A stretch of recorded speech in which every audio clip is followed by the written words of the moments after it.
Our gender, race, and religion, we are shaped by the notion that the only obstacle for success is self-inhibition. That is not how society works. I was not born with dirt and soil chucked over my murdered baby body like I would be had I been born as a girl in the last century. In history, the colonization period of my nation has created a long-term complication of seeing the West as a measurement of civilization.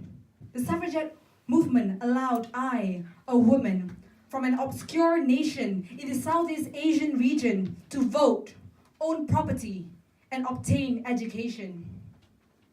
But when the Western feminism movement came up with terms such as empowering women, or free the titties, or that women do not belong in the kitchen, I stopped to ask myself, what's wrong with the kitchen?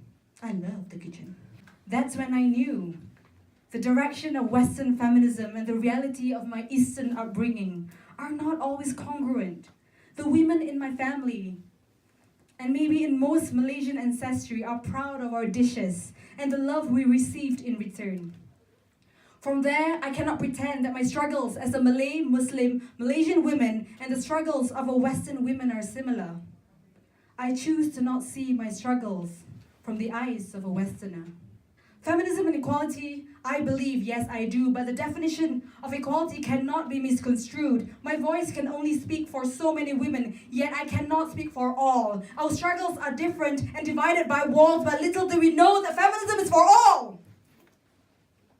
The feminism I believe in boils down to one powerful action: the choices we make and its ramifications. An example of choice we were afforded was to help people when they needed.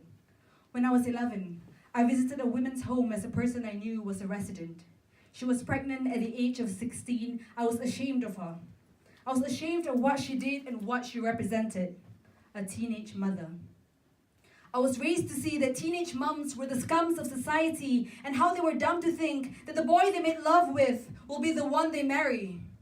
This is where I realized that teenage mothers were stigmatized by society and by me. When boy, we all know it takes two to make a baby.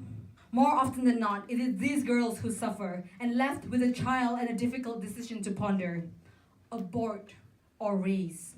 Either way, the judgment stays.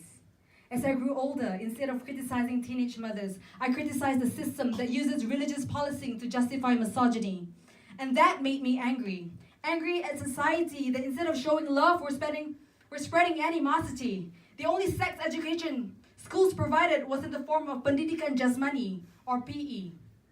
Not only had our education system successfully made us ignorant, it had made us oblivious and fearful of the judgment by our society, detested by our religious communities. Our choices of our mindsets hindered help from these troubled mothers, ignorant to the choice they deserve as women. Had condoms or protections not be stigmatized in society, I swear she wouldn't have aborted that baby. By the words of Gandhi, faith is not something that can be transmitted to others. My message to the religious communities in Malaysia is to do better than this. Instead of proselytizing non-believers and criminalizing your followers' behaviors, offer love and compassion to others. I was taught by my mother and father that God created love before He created fear. And now we need love more than ever. Sexism is wrong, inequality is wrong, right our politics, right our policies, engage in conflict. In 2018, our bodies may not be buried alive anymore, but oppression is still in store. Malaysia, we need this movement. Malaysia boleh. Thank you all.